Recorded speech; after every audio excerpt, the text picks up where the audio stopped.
अस्सलाम वालेकुम दोस्तों, बागेश्वर धाम से कुछ ऐसे सवाल पूछे कि बागेश्वर धाम परेशान हो गया। तो आइए देखते हैं कि बागेश्वर धाम ने किस तरह के जवाब दिए और उसके बाद डॉक्टर जाकिर नायक और डॉक्टर इसरार अहमद का दिलचस्प सा लेक्चर भी है। आज मैं आपसे तफसील से समझना चाहती हूँ, क्योंकि बार बार इस बात को आप अपनी हर कथा में, हर मंच से दोहराते हैं और एक मिशन की तरह से आप उसको लेकर साथ चल रहे हैं। आप कहते हैं मुझे कुछ नहीं चाहिए, बस हिंदू राष्ट्र चाहिए। कैसा होगा ये हिंदू राष्ट्र? हिंदू राष्ट्र की जो हमारी कल्पना है सामाजिक समरसता की, हमें कागज पर हिंदू राष्ट्र नहीं चाहिए, हमें घोषणा में हिंदू राष्ट्र नहीं चाहिए, हमें सनातनियों के दिल में हिंदू राष्ट्र चाहिए। हिंदू मुसलमान बार बार ये लड़ाई ना हो। मैं हिंदू राष्ट्र में ये जानना चाहती हूँ कि हिंदू राष्ट्र में कैसा होगा। अगर मेरे लिए, एक तो कब होगा, पहले तो ये बताइए। पर्ची निकालिए आज आप हिंदू राष्ट्र की, आप सबकी पर्ची निकाल के टाइम बताते हैं कि इस दिन ये होगा, तुम्हारे साथ अब 6 महीने में ये होगा, आप बताते हैं ना। तो हिंदू राष्ट्र के लिए आप कभी पर्ची निकालिए, आपने कब होगा? मुझे पता है इस वक्त आप गद्दी पे नहीं है, अभी नहीं निकाल सकते, तो मैं काम नहीं कहूंगी। सेकुलर राष्ट्र और हिंदू राष्ट्र में क्या अंतर हो जाएगा? अगर सेकुलर राष्ट्र है तो क्या दिक्कत है? मतलब कानून वही रहेगा, संविधान वही रहेगा, या वो भी बदल जाएगा? ये बड़ी अच्छी बात कही आप। कानून से हमें न तो कोई बदलाव, बस संविधान में एक सुधार की अपेक्षा। नहीं, मतलब जैसे एक आदमी समझना चाहिए, आप तमाम लोगों से आह्वान करते हैं हिंदू राष्ट्र का, तो घर में बैठे हुए जो दर्शक आपको सुन रहे हैं, क्या होगा भाई? मैं एक हिंदू हूँ, मैं जानना चाहती हूँ कि भाई क्या मुझे नॉनवेज खाने की आजादी होगी? आप तो लहसुन प्याज भी मना करते हैं कि हिंदू राष्ट्र में नॉनवेज बैन हो जाएगा। पिक्चर चालू करो बे। हिंदू राष्ट्र में खान पान व्यवहार में हम कोई टीका टिप्पणी नहीं करेंगे। राम राज्य की कल्पना में जो हमारे वेदों में आहार शुद्धि है उसकी बात रखेंगे। स्वीकारता अस्वीकारता आपकी, एक चॉइस हमारी रहेगी, मतलब नॉनवेज भी मिलेगा। अच्छा, हमें मजहब के किसी भी व्यक्ति को भगाना नहीं। झूठ बोलो। हमारे हिंदू राष्ट्र की परिकल्पना में मुसलमान यहाँ रहेगा, ईसाई यहाँ रहेंगे, और भी अगर कोई थर्ड तब तक उत्पन्न हो भी जाएगा वो भी यहाँ रहेगा। सब रहेंगे, सब अपनी सब मर्जी से रहेंगे, अपनी परंपरा का पालन करेंगे। बस बार बार ये जो राजनीतिक द्वारा जहर फैला दिया जाता है हिंदू और मुसलमान, सामाजिक समरसता के नाम पर बैकवर्ड और फॉरवर्ड की लड़ाई, बार बार जो रामचरितमानस की प्रतियां प्लांटेड रूप पर वो से भी तो हिंदू नहीं जलाई जलाई ना, मतलब तो उसके पीछे कौन है ये बड़ा रहस्य है। नहीं, मतलब जैसे आप कह रहे हैं कि मुझे चॉइस है नॉनवेज वेज चुनने की, हिंदू राष्ट्र में कोई थोपेंगे नहीं। आप कह रहे हैं आहार व्यवहार पे बिल्कुल नहीं आहार थोपेंगे। व्यवहार पे कुछ नहीं थोपेंगे। तो फिर अगर एक शख्स को किसी चीज की मिस इंटरप्रिटेशन है, उसके लिए कानून है। बात तो सही है। अगर कोई आपके पिता का चित्र फाड़े तो आपको अच्छा लगेगा ये बुरा? यस नो में जवाब दीजिए। बुरा लगेगा, बस हमें भी वही लग रहा तो है। बुरा लगने के बाद मैं कंप्लेन करूंगी। हिंदू राष्ट्र में क्या करूंगी? ये फंस गया सीएम। हिंदू राष्ट्र में भी कंप्लेन करेंगे, पुलिस के पास ही जाएंगे ना? कानून व्यवस्था आईपीसी धारा के तहत रहेंगे, तो अभी भी तो कानून वही हो से रहा है। बाहर नहीं रहेंगे। तो वही तो पूछ रहा हूं, लेकिन अभी भी हिंदू तो वही हो रहा राष्ट्र है। के बाद में यह बदल जाएगा माय डियर सिस्टर। चल झूठा। आज की तकरीर का मौजू है जिहाद और दहशतगर्दी इस्लाम के पस मंजर में। इस्लाम आया है अरबी रूट वर्ड से, अरबी लफ्ज से सलाम, जिसकी मानी है सलामती या अमन। इस्लाम आया है लफ्ज सिल्म से, जिसकी मानी है अपनी जिंदगी अल्लाह सुब्हाना व तआला के अहकामात के हिसाब से गुजारना। इस्लाम की मानी है अमन, सलामती हासिल करना, अपनी जिंदगी अल्लाह सुब्हाना व तआला के अहकामात के हिसाब से गुजारने के बाद। इस्लाम अमन का मजहब है, सलामती का मजहब है, शांति का मजहब है। फिर भी हम देखते हैं इंटरनेशनल मीडिया में, चाहे वो इंटरनेशनल न्यूज़पेपर्स हो, मैगजीन्स हो, रेडियो ब्रॉडकास्ट स्टेशंस हो, टेलीविजन सैटेलाइट चैनल्स हो, हम देख रहे हैं कि ये इंटरनेशनल मीडिया इस्लाम के बारे में गलत फहमियां फैला रही है। अक्सर ये मीडिया कहती है कि इस्लाम एक दहशतगर्दी का मजहब है। हर मुसलमान का फर्ज है कि ये गलत फहमी को दूर करे। अक्सर मीडिया कहती है that Muslims are fundamentalist, the extremist. मुसलमान बुनियाद परस्त है, शिद्दत परस्त है। बुनियाद परस्त की क्या मानी है? What is the meaning of the word fundamentalist? बुनियाद परस्त उसे कहते हैं जो बुनियादी बातों पर अमल करता है, उसे जानता है और उस पर अमल करता है। मिसाल के तौर पे, अगर कोई इंसान को अच्छा साइंटिस्ट बनना है, अच्छा साइंसदान बनना है, उसके लिए फर्ज है कि वो साइंस की बुनियादी बातों को जाने और उस पर अमल करे। अगर वो साइंस के मैदान में बुनियाद परस्त नहीं है तो वो अच्छा साइंटिस्ट, अच्छा साइंसदान बन ही नहीं सकता। उसी तरीके से अगर कोई इंसान को अच्छा मैथमेटिशियन बनना है, उसके लिए फर्ज है कि वो मैथमेटिक्स की बुनियादी बातों को जाने और उस पर अमल करे। जब तक वो मैथमेटिक्स के मैदान में बुनियाद परस्त नहीं बनता, तब तक वो अच्छा मैथमेटिशियन बन ही नहीं सकता। हम सब बुनियाद परस्त को एक ही लाठी से नहीं हाँक सकते। ये नहीं कह सकते कि सब अच्छे या सब बुरे हैं। हमें देखना पड़ेगा किस मैदान में वो बुनियाद परस्त है, फिर हमें कहना पड़ेगा कि वो अच्छा इंसान है या बुरा इंसान है। मिसाल के तौर पे, अगर एक शख्स चोरी के मैदान में बुनियाद परस्त है, वो पेशे से चोर है और हजारों लोगों को लूटता है, वो माशरे के लिए अच्छा नहीं है, वो माशरे के लिए बुरा है। दूसरी तरफ अगर एक बुनियाद परस्त डॉक्टर है जिसका पेशा है हजारों इंसानों की जान बचाना, वो एक अच्छा बुनियाद परस्त इंसान है, वो माशरे के लिए अच्छा है। हम सब बुनियाद परस्त को एक ही लाठी से नहीं हाँक सकते। हमें देखना पड़ेगा किस मैदान में वो बुनियाद परस्त है और फिर फैसला करेगा कि वो अच्छा है कि बुरा है। जहां तक के इस्लामी बुनियाद परस्ती का सवाल है, मुसलमान बुनियाद परस्त का सवाल है, मैं एक बुनियाद परस्त मुसलमान हूं और मुझे गर्व है कि मैं बुनियाद परस्त मुसलमान हूं, क्योंकि मैं इस्लाम की बुनियादी बातों को जानता हूं और उस पर अमल करता हूं। और मैं जानता हूं कि इस्लाम में एक भी बुनियादी तालीम नहीं है जो इंसानियत के खिलाफ है। हो सकता है कि कुछ तालीमात को गैर मुसलमान नहीं समझते हैं, उन्हें वजह नहीं पता और समझते हैं कि ये इंसानियत के लिए गलत है। लेकिन अगर आप कोई भी खुले जहन वाले इंसान से इस्लामी तालीमात के बारे में जिक्र करेंगे, उसकी वजह बताएंगे, उसका बैकग्राउंड बताएंगे, उसका लॉजिकल रीज़न बताएंगे, इंशाअल्लाह एक भी खुले जहन का इंसान कभी भी नहीं कहेगा कि एक भी इस्लाम की तालीम है जो इंसानियत के खिलाफ है। इसीलिए मुझे गर्व है कि मैं बुनियाद परस्त मुसलमान हूं।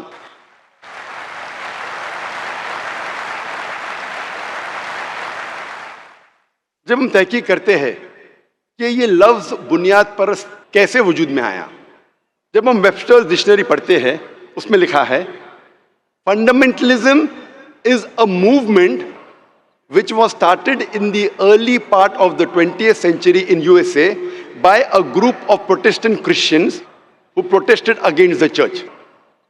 बुनियाद परस्ती वेबस्टर डिक्शनरी के हिसाब से ये एक तहरीक थी जो 20वीं सदी के शुरू में आई, यूएसए में वजूद में आई। एक ईसाई ग्रोह था जिसने ये मूवमेंट शुरू किया, जिसे कहते थे प्रोटेस्टेंट्स। कैथोलिक चर्च ये मानता है कि बाइबल का पैगाम खुदा की तरफ से है।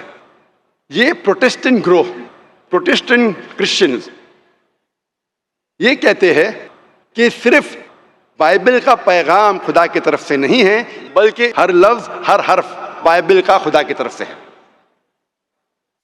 अगर कोई शख्स ये साबित कर सके कि बाइबल का हर लफ्ज, हर हर्फ अल्लाह की तरफ से है, खुदा की तरफ से, तो ये मूवमेंट अच्छा मूवमेंट है। लेकिन अगर कोई ये साबित कर सके कि बाइबल का हर लफ्ज खुदा की तरफ से नहीं है, तो ये मूवमेंट अच्छा मूवमेंट नहीं है। जब हम ऑक्सफोर्ड डिक्शनरी पढ़ते हैं हमें पता चलता है फंडामेंटलिज्म का डेफिनेशन। ऑक्सफोर्ड डिक्शनरी में लिखा है कि fundamentalism is strict adherence and maintenance of the ancient doctrines and fundamentals of any religion. Oxford dictionary के मुताबिक बुनियाद परस्ती के मानी हैं शिद्दत से कोई मजहब के पुराने उसूलों या बुनियादी बातों पर अमल करना। लेकिन जब हम रिवाइज्ड एडिशन पढ़ते हैं ऑक्सफोर्ड डिक्शनरी का तो एक तब्दीली आ चुकी है उसमें। The revised edition of Oxford Dictionary says that fundamentalism is strict adherence or maintenance of ancient doctrine or fundamentals of any religion, especially Islam. बुनियाद परस्ती शिद्दत के साथ कोई मजहब के पुराने उसूलों या बुनियादी बातों पर अमल करना, खुसूसन इस्लाम। ये खुसूसन इस्लाम, especially Islam, is an addition in the revised edition of the Oxford Dictionary. जब भी आप सुनेंगे फंडामेंटलिस्ट, बुनियाद परस्त, आपके जहन में फौरन आ जाएगा मुसलमान। ये लफ्ज वजूद में आया ईसाइयों की वजह से, लेकिन अब ये लफ्ज इस्तेमाल किया जाता है मुसलमानों के लिए। जब भी आप कोई मुसलमान का नाम सुनेंगे, आपके दिमाग में फौरन आ जाएगा कि वो बुनियाद परस्त है, वो शिद्दत परस्त है। और हम मुसलमान, हम डिफेंस पे जाते हैं, हम जाते हैं अपने आप को बचाने के लिए। नहीं नहीं नहीं, मैं बुनियाद परस्त नहीं हूँ, मैं शिद्दत परस्त नहीं हूँ, मैं कहता हूँ कि मैं शिद्दत परस्त हूँ। I am an extremist, I am extremely kind, I am extremely merciful, I am extremely loving, I am extremely honest. मैं कहता हूँ कि मैं शिद्दत परस्त हूँ, मैं शिद्दत से रहम करता हूँ, मैं शिद्दत से प्यार करता हूँ, मैं शिद्दत से दया करता हूँ, मैं शिद्दत से अदल करता हूँ, मैं शिद्दत परस्त हूँ। मैं ये जानना चाहता हूँ कि ये शिद्दत परस्ती इंसानियत के लिए क्यों बुरी है? मैं सही दिशा में शिद्दत परस्त हूँ, गलत तरफ शिद्दत परस्ती इंसानियत के लिए बुरी बात है।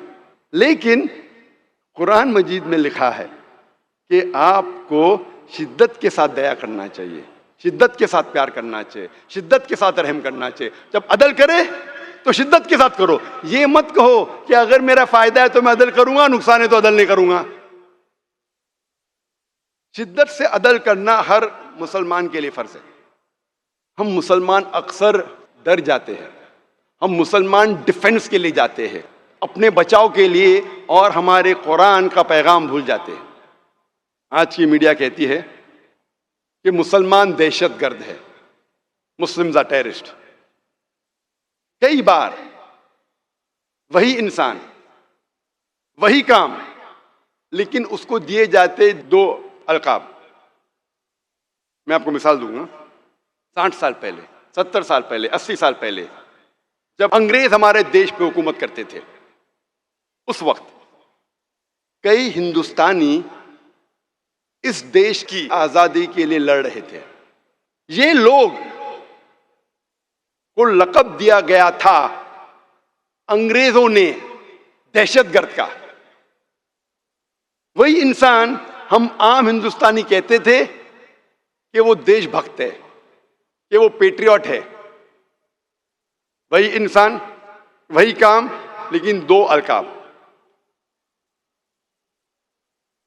अगर आप अंग्रेजी हुकूमत से सहमत है, उन नजरिए से सहमत है कि उनको हक था हिंदुस्तान पे हुकूमत करने का, तो आप बेशक इन लोगों को कहेंगे कि दहशतगर्द है।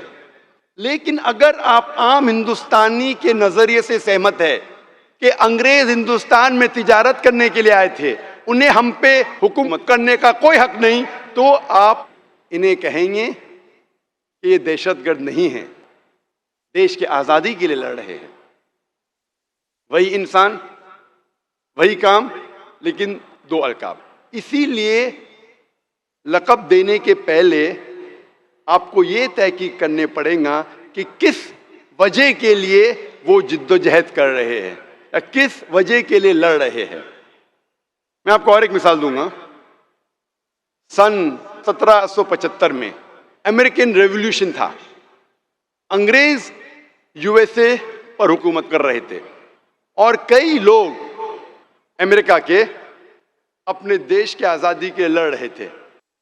ये अंग्रेज उन्हें कहते थे दहशतगर्द, और उस वक्त یہ انگریز کہتے تھے کہ دنیا کا سب سے بڑا دہشت گرد ہے جارج واشنگٹن.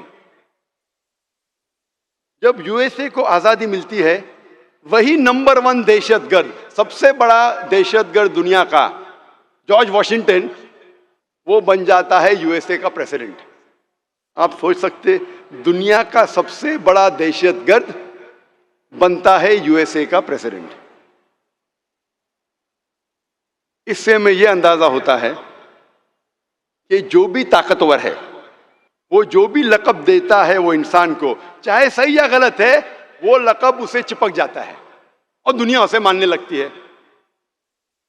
یہ اسلام کا اصول نہیں ہے. اسلام کا اصول یہ ہے کہ اللہ تعالیٰ فرماتے سورہ حجرات میں, سورہ نمبر 49 آیت نمبر 6 میں, کہ جب بھی آپ کے پاس کوئی پیغام آتا ہے, کوئی علم حاصل کرتے ہیں آپ, اس کی تحقیق کرو دوسرے تک پہنچانے کے پہلے.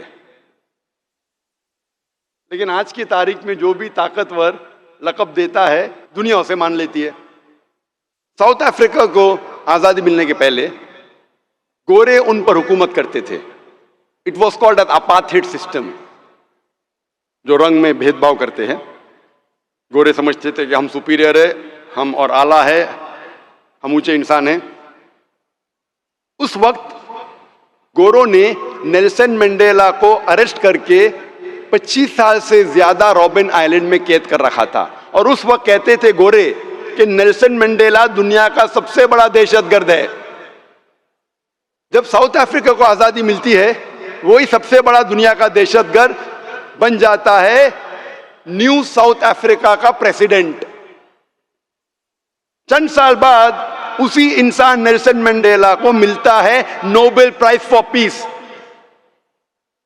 کیوں؟ نہیں کہ وہ برا انسان تھا اور اچھا بن گیا, اسی کام کے لیے جس کے لیے اسے 25 سال سے زیادہ قید کر رکھا تھا, اسی کام کے لیے اسے ملتا ہے نوبل پرائز فار پیس. سوچ سکتے, دنیا کا سب سے بڑا دہشت گرد کو ملتا ہے نوبل پرائز فار پیس. یہ سارا میڈیا کا کھیل ہے.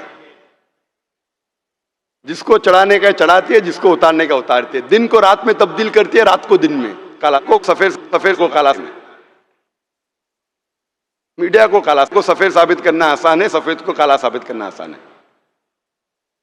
اسی لیے آپ دیکھتے اسلامک ٹیررزم ترجمہ کریں گے تو ہو جاتا ہے کہ امن کا دہشت گرد.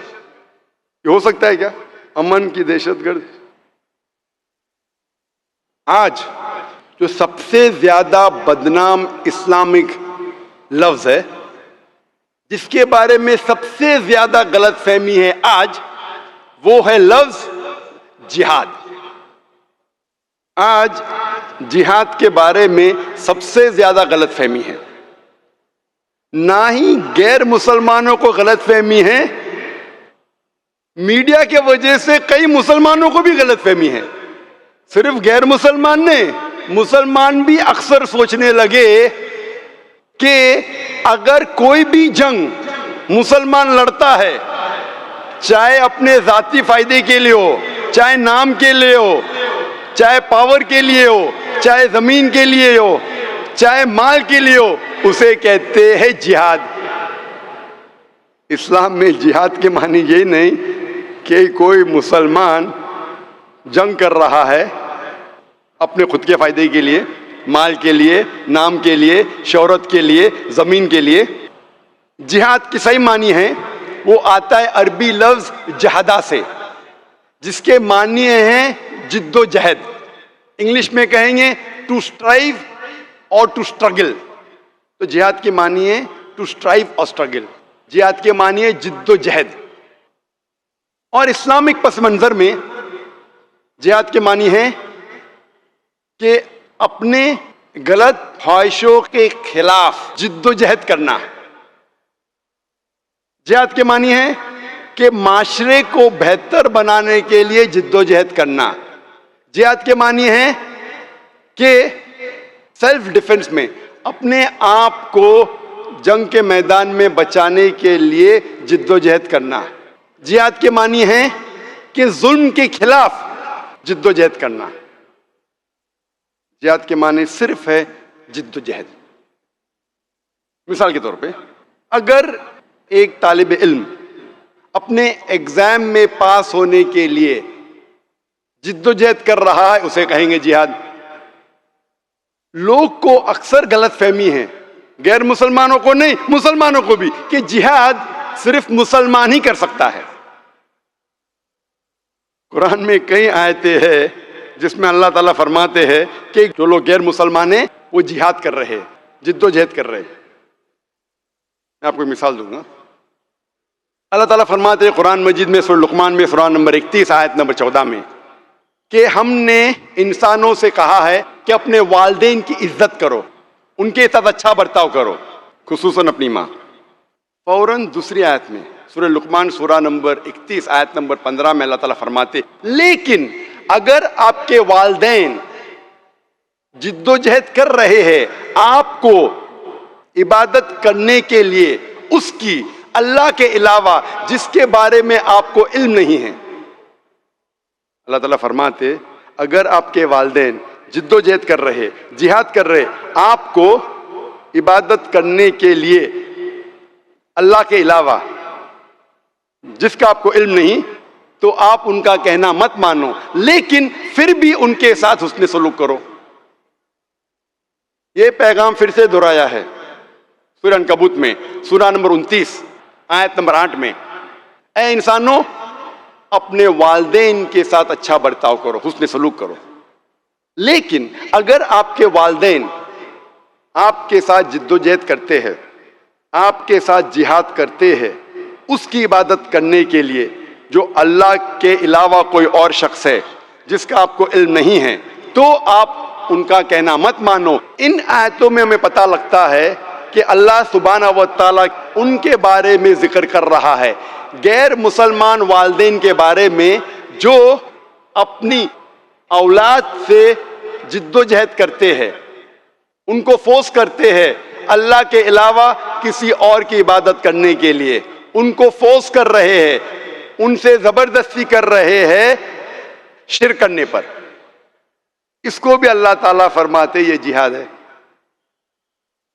اللہ تعالیٰ فرماتے سورہ نساء میں سورہ نمبر 4 آیت نمبر 76 مومن ہے وہ جو جد و جہد کرتے ہیں اللہ کی راہ میں, اور وہ لوگ جو ایمان کے خلاف ہے وہ لوگ جد و جہد کرتے ہیں شیطان کے لیے. اسے یہ پتہ چلتا ہے ہمیں ان آیتوں کے ذریعے کہ جہاد مسلمان بھی کرتے غیر مسلم بھی کرتے, لیکن جب مسلمان صحیح طریقے سے جہاد کرتا ہے اسے کہتے ہیں جہاد فی سبیل اللہ.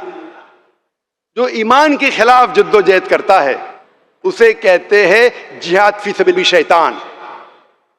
اکثر قرآن مجید میں جب جہاد کا ذکر ہوتا ہے ہم مانتے ہیں کہ وہ جہاد فی سبیل اللہ ہے, لیکن اگر پس منظر سے پتہ چلتا ہے کہ وہ جہاد فی سبیل اللہ نہیں ہے تو ہم اسے کہتے ہیں جہاد فی سبیل الشیطان. یہ لفظ جہاد اس کا ترجمہ اکثر غیر مسلمان اور کئی سو کالڈ اسلامک اسکالرز جو اپنے آپ کو اسلامک اسکالرز کہتے ہیں انورٹ کامل, وہ جہاد کا ترجمہ کرتے ہیں ہولی وار, پاک جنگ. عربی میں ترجمہ کرتے ہولی وار یا پاک جنگ, عربی میں ہوتا ہے حرب مقدسہ. آپ پورا قرآن مجید پڑھ لیجئے, سارے حدیثیں پڑھ لیجئے, کہیں بھی پاک جنگ, ہولی وار, حرب مقدسہ کہا ہی نہیں گیا ہے. یہ لفظ ہولی وار سب سے پہلی بار استعمال کیا گیا تھا کروسیڈرز کے لیے. عیسائی جب اپنا مذہب پھیلا رہے تھے طاقت کے بل پہ, تلوار کے بل پہ, لوگ سے زبردستی عیسائیت قبول کرا رہے تھے, اس وقت اسے کہتے تھے ہولی وار. آج یہ الفاظ ہولی وار استعمال کیا جاتا ہے مسلمانوں کے لیے, بالکل بے بنیاد ہے.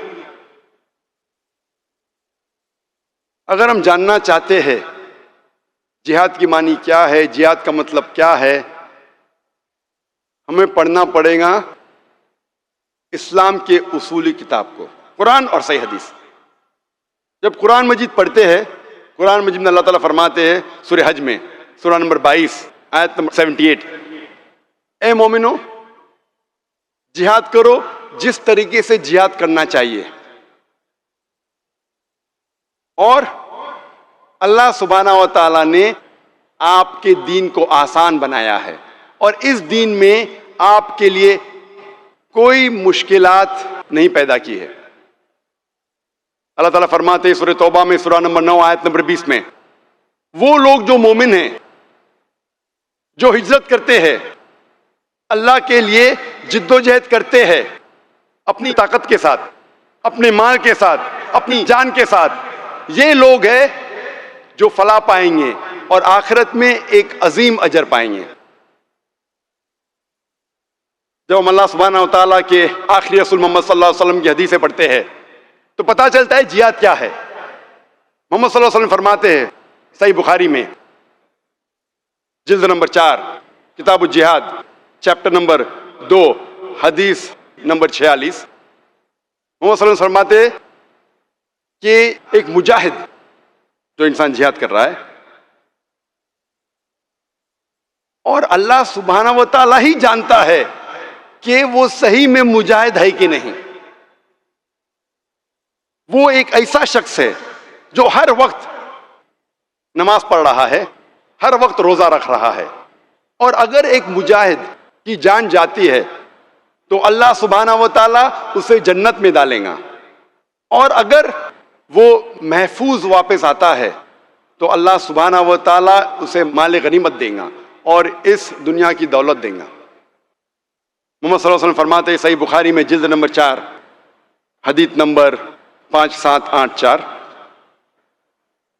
حضرت عائشہ رضی اللہ عنہ محمد صلی اللہ علیہ وسلم کی اہلیہ تھی، وہ فرماتی ہے کیا میں جہاد کے لیے جاؤں؟ اللہ کے رسول فرماتے ہیں کہ تمہارے لیے مکمل حج جہاد ہے، پرفیکٹ حج از جہاد فار یو. محمد صلی اللہ علیہ وسلم فرماتے ہیں صحیح بخاری میں جلد نمبر 4 حدیث نمبر 5972، ایک شخص محمد صلی اللہ علیہ وسلم کے پاس آتے ہیں اور کہتے ہیں کہ میں بھی جہاد میں جانا چاہتا ہوں. اللہ کے رسول فرماتے آپ کے پاس والدین ہیں؟ تو وہ شخص کہتا ہے جی ہاں. آپ کے لیے سب سے بہترین جہاد یہ ہے کہ آپ والدین کی خدمت کرو. محمد صلی اللہ علیہ وسلم فرماتے ہیں کہ آپ کے لیے سب سے بہترین جہاد وہ ہے کہ آپ کے والدین کی خدمت کرو. پتہ لگتا ہے کہ بہترین جہاد سچویشن کو دیکھ کے، وقت کو دیکھ کے، انسان کو دیکھ کے بدلتا ہے. اس کا مطلب نہیں کہ ہر انسان کی جس کے پاس والدین ہیں اس کے لیے والدین کی خدمت کرنا سب سے بہترین جہاد ہے. اس کا مطلب یہ نہیں. اس کا مطلب یہ ہے کہ اللہ کے رسول جانتے تھے اس کے والدین بیمار ہے، اس کے والدین کو ضرورت ہے اپنے لڑکے کی، اپنے بیٹے کی. اس وقت والدین کی خدمت کرنا اور بہتر ہے بنسبت جنگ کے میدان میں لڑنا حق کے لیے. تو وقت کو دیکھ کے، انسان کو دیکھ کے سب سے بہترین جہاد بدلتا ہے. ہم یہ نہیں اصول لے سکتے اگر میرے والدین ہیں تو میں جنگ کے لیے، حق کے لیے لڑنے نہیں جاؤں گا. ہاں اگر والدین بیمار ہے، ان کو ضرورت ہے آپ کی، پھر والدین کی خدمت کرنا سب سے بہترین جہاد ہے. اللہ کے رسول محمد صلی اللہ علیہ وسلم فرماتے ہیں سنن نسائی میں حدیث نمبر 4209 4209 کہ ایک شخص محمد صلی اللہ علیہ وسلم سے پوچھتا ہے کہ سب سے بہترین جہاد کیا ہے؟ اللہ کے رسول فرماتے ہیں کہ ایک حق کا جملہ ظالم حاکم سے کہنا سب سے بہترین جہاد ہے. اللہ کے رسول محمد صلی اللہ علیہ وسلم فرماتے ہیں صحیح حدیث میں، صحیح ابن حبان حدیث نمبر 4862، محمد صلی اللہ علیہ وسلم فرماتے مجاہد وہ انسان ہے جو اپنے خلاف جہاد کرتا ہے اللہ کے لیے، حق کے لیے، اور مہاجر وہ انسان ہے جو غلط سے صحیح کی طرف ہجرت کرتا ہے. ان حدیثوں سے ہمیں پتہ لگتا ہے کہ جہاد کسے کہتے ہیں، جہاد کا مطلب کیا ہے. अल्लाह सुब्हानहू तआला फरमाते हैं सूरह बकरा में सूरह नंबर 2 आयत नंबर 208 में, या अय्युहल्लज़ीना आमनू, ए मोमिनो, उदखुलू फिस्सिल्म काफ़ा, आप इस्लाम में पूरे तौर पे दाखिल हो और आप शैतान के नक्शे कदम पर मत चलो, खुतवातु शैतान पर मत चलो।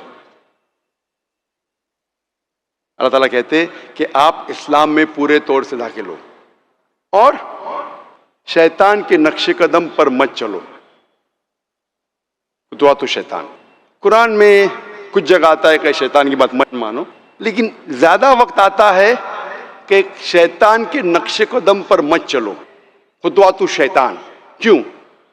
क्योंकि जो एक आम मुसलमान है, आम मोमिन है, अगर शैतान उसके पास आएगा खुले तौर पर तो वो उसकी बात बिल्कुल नहीं मानेगा, लेकिन अगर ढके छुपे अंदाज में आएगा तो शायद आम मोमिन बहक जाएगा, पुख्ता मोमिन नहीं बहकेगा।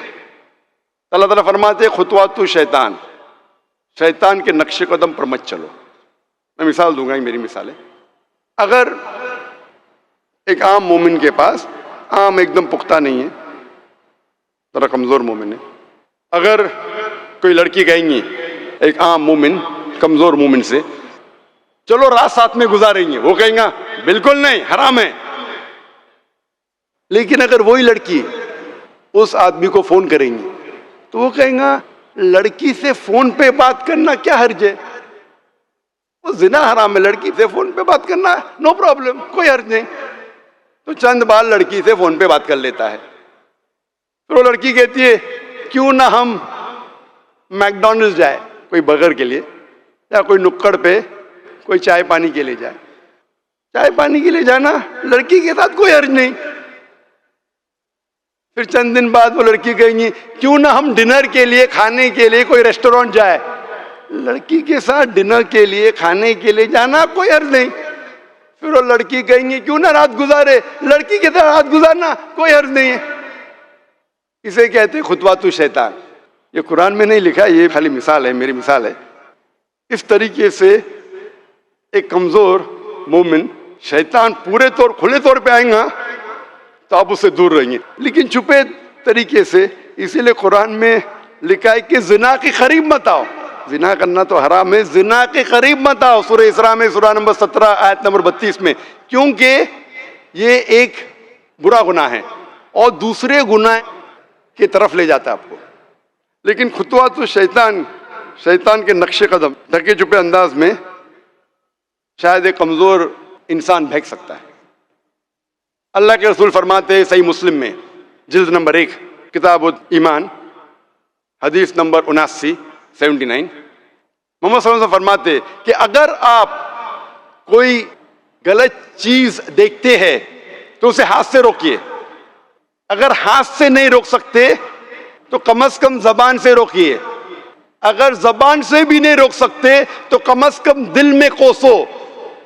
उस वक्त आप सबसे नीचे दर्जे के मोमिन हैं। मिसाल के तौर पर अगर आप देख रहे एक इंसान, एक आदमी कोई औरत के साथ गलत काम कर रहा है, बलात्कार कर रहा है, ज़िना बिल जब्र कर रहा है, अगर ताकत आपको अल्लाह ने दी हाथ से रोकिए। हाथ से नहीं रोक सकते कम से कम मुंह से बोलिए भाई साहब मत करो, आपको डर है कि मैं हाथ से रुकूंगा तो मुझे मार देगा गोली से, तो कम से कम मुंह से रोकिए। कि जब रोज़ों का हुक्म दिया गया तो चूंकि मिसाल आपने रखी थी यहूद की कि यहूद जो है आशूरा का रोज़ा रखते हैं, तो हम भी क्यों ना रखें, मुसलमानों तुम भी रखो। इससे गुमान ये किया गया कि जो अहकाम यहूद की शरीयत में है रोज़े के, शायद वही हमारी शरीयत में भी है। और उनकी शरीयत में यह था कि रात को सो गए तो रोज़ा शुरू हो गया, और वो रोज़ा अब ना कोई सहरी है न रात में के दौरान कोई मियाँ और बीवी जो है वो हम बिस्तरी कर सकते हैं, बल्कि ये कि वो रोज़ा सुबह से लेकर फिर जब रात के बाद सुबह आएगी, सुबह से फिर दोपहर और शाम और गुरूब आफ्ताब पर जाकर रोज़ा ख़त्म होगा। गोया कि कमो बेश 20 घंटे का रोज़ा या 21 घंटे का रोज़ा, क्योंकि अगर गुरूब आफ्ताब के 3 घंटे के बाद आदमी सो गया तो वहाँ से जो रोज़ा शुरू हुआ है तो गुरूब आफ्ताब पर अगले रोज़ जो है वो ख़त्म होगा, तो हो जाएगा 20-21 घंटे का रोज़ा। یہ روزے کا حکم لوگوں نے سمجھا، اس کی صراحت کوئی نہیں تھی، لیکن لوگ جو ہے چونکہ صراحت منفی بھی نہیں تھی مثبت بھی نہیں تھی، لہذا وہ رات کے وقت میں جب جو دن ہوتے تھے روزوں کے، ان کی راتوں میں وہ اپنی جو بھی ایک طبعی ضرورت ہے، جو ہم بستری ہے میاں اور بیوی کی، شوہر اور بیوی کی، وہ کر گزرتے تھے جذبات کے اندر، جو بھی اس وقت ان کی احتیاج ہوئی، دل میں کھٹک رہتی تھی کہ پتہ نہیں ہم نے یہ صحیح کام کیا نہیں کیا، غلط کیا. تو اس سے یہ کہ ظاہر بات ہے کہ پھر قرآن مجید اسے قرار دے رہا ہے اپنے آپ سے خیانت کرنا. جب انسان اپنے ضمیر کے خلاف کوئی بات کر رہا ہو تو چاہے وہ بات صحیح ہے لیکن وہ اسے گناہ سمجھ کے کر رہا ہے تو اس نے تو گناہ کیا، وہ اپنے آپ سے تو خیانت کر رہا ہے. ایک شخص ہے وہ بکری کا گوشت کھا رہا ہے لیکن سمجھتا یہ کہ یہ سور کا گوشت ہے، تو اس نے تو سور ہی کا کھایا نا، اس نے بکری کا تو نہیں کھایا، لیکن اس نے سمجھا یہ کہ یہ سور کا گوشت اور کھا رہا ہے. تو اس حوالے سے ایک دغدغہ سا دل میں رہتا تھا، پریشانی. تو اب جو یہ 5ویں آیت ہے، طویل ترین آیت ہے اس سلسلے کی، اس میں روزے کے تکمیلی احکام آ گئے جو ابدی ہیں، آج تک قائم ہیں اور قیامت تک قائم رہیں گے. فرمایا احل لکم لیلۃ الصیام الرفث الی نسائکم، اے مسلمانوں روزے کی راتوں میں تمہارے لیے حلال کر دیا گیا ہے اپنی بیویوں سے اپنی خواہش کا پورا کرنا. رفث الی نسائکم ہن لباس لکم وانتم لباس لہن، وہ تمہارے لیے بمنزلہ لباس ہیں. جیسے لباس کے اور انسان کے بدن کے درمیان کوئی حجاب نہیں ہوتا، ایسے ہی شوہر اور بیوی کے درمیان بھی کوئی حجاب نہیں رہتا. ہن لباس لکم وانتم لباس لہن. اور ویسے بھی ایک معنی میں کہ جیسے لباس آپ کو گرمی کی شدت سے بچاتا ہے، ورنہ ہو سکتا ہے کہ تیز دھوپ جو ہے جو عرب میں ہوتی تھی وہ تو آپ کی کھالوں کو جلا دے، تو یہ حفاظت کا ایک ذریعہ بھی ہے. اسی طریقے سے شوہر کے لیے بیوی اپنی عفت و عصمت کو برقرار رکھنے کے لیے ایک ذریعہ ہے کہ کہیں حرام میں منہ نہ مارے، بیوی موجود ہے، حلال ذریعے سے اپنی خواہش پوری کرے. اور بیوی کے لیے شوہر اسی طریقے سے ایک ڈھال بن جاتا ہے کہ اسے خام خواہ ادھر ادھر دیکھنے کا کوئی خیال بھی کبھی نہ آئے، اس کی جو بھی نفسانی خواہش ہے اس کی شوہر پورا کر رہا ہے. تو اس اعتبار سے بھی ہن لباس لکم وانتم لباس لہن. علم اللہ انکم کنتم تختانون انفسکم، اللہ کے علم میں ہے کہ تم اپنے آپ سے خیانت کر رہے تھے. اس کی وضاحت میں پہلے کر چکا ہوں کہ دل میں یہ دغدغہ تھا کہ یہ حرام کام اور کر رہے ہیں. یہ گویا کہ اپنے آپ سے خیانت، اللہ سے بغاوت نہیں تھی. کیوں کہ اللہ تعالیٰ کی طرف سے تو حکم تمہیں معلوم تھا ہی نہیں ابھی، آیا اس کی اجازت ہے یا نہیں ہے، لیکن اپنے آپ سے تو خیانت کر رہے ہو نا. تم یہ سمجھ رہے تھے کہ یہ نہیں ہونا چاہیے، یہ گویا کہ ممنوع ہے اور کر رہے تھے. تو اس کو کہا کہ تم اپنے آپ سے خیانت کر رہے تھے. علم اللہ انکم کنتم تختانون انفسکم فتاب علیکم، تو اللہ نے تم پر اپنی رحمت اور مغفرت کے ساتھ توجہ فرمائی، یعنی جو کچھ اب تک ہو چکا ہے اسے اللہ نے معاف کر دیا، اسے صاف کر دیا، کلین سلیٹ. اب تمہارا جو اعمال نامہ ہے اس میں اس طرح کا اگر کوئی عمل درج ہو گیا ہے تو وہ اللہ نے صاف کر دیا ہے. وعفا عنکم، اور تمہیں معاف بھی کر دیا ہے. فالآن باشروہن، تو اب تم ان کے ساتھ جو بھی تعلق زن و شو ہے اس کو اختیار کر سکتے ہو. فالآن باشروہن وابتغوا ما کتب اللہ لکم، اور حاصل کرو وہ کچھ جو کچھ اللہ نے تمہارے لیے لکھ دیا ہے. یہ تعلق زن و شے سے دو چیزیں ہیں کہ جو مقصود ہیں. ایک تو سب جانتے اولاد، ہر انسان کی خواہش ہوتی ہے کہ میری نسل کا تسلسل باقی رہے، لیکن نمبر دو ایک شے اور ہے قرآن مجید میں بیان کیا گیا، بلے تسکنوا الیہا، اس میں ایک سکون ہے، اس میں جو بھی ہے جو بھی عمل ہے مباشرت کا، اس میں ایک اعصابی طور پر سکون کی کیفیت انسان کو حاصل ہوتی ہے. تو یہ بھی مطلوب و مقصود ہے. تو ما کتب اللہ لکم، تمہارے لیے اللہ نے اس میں ایک تو اولاد کا معاملہ رکھ دیا ہے اور ایک تمہارے لیے سکون کا، لتسکنوا الیہا، تاکہ تم ان کی طرف توجہ کر کے سکون حاصل. تو دوستو یہ تھی ہماری آج کی ویڈیو، امید ہے کہ آپ کو پسند آئی ہوگی. اس طرح کی دلچسپ اور لیٹسٹ ویڈیوز دیکھنے کے لیے ہمارے چینل کو سبسکرائب ضرور کریں. جس طرح شروع میں اس لڑکی نے باگیشور دام سے کچھ سوال پوچھے، باگیشور دام بھی پریشان ہو گیا کہ میں کدھر آ گیا ہوں، کس طرح کے سوال ہے. اور اس کے بعد ڈاکٹر ذاکر نائک کا جو لیکچر تھا اور ڈاکٹر اسرار احمد کا جو لیکچر تھا، امید ہے کہ آپ کو پسند آیا ہوگا. اس طرح کی دلچسپ ویڈیوز دیکھنے کے لیے ہمارے چینل کو سبسکرائب کریں. اگر آپ ڈاکٹر اسرار احمد کے اور ویڈیوز دیکھنا چاہتے ہیں تو آپ کمنٹ کریں ڈاکٹر اسرار احمد کنٹینیو، یا ڈاکٹر اسرار احمد یا کنٹینیو لکھے یا اوکے لکھ دے. ہم ڈاکٹر اسرار احمد کی ویڈیوز آپ کے ساتھ اور بھی شیئر کریں گے. آج کے لیے اتنا ہی، ملتے ہیں نیکسٹ ویڈیو میں، نیکسٹ لائیو سٹریم میں. اللہ حافظ.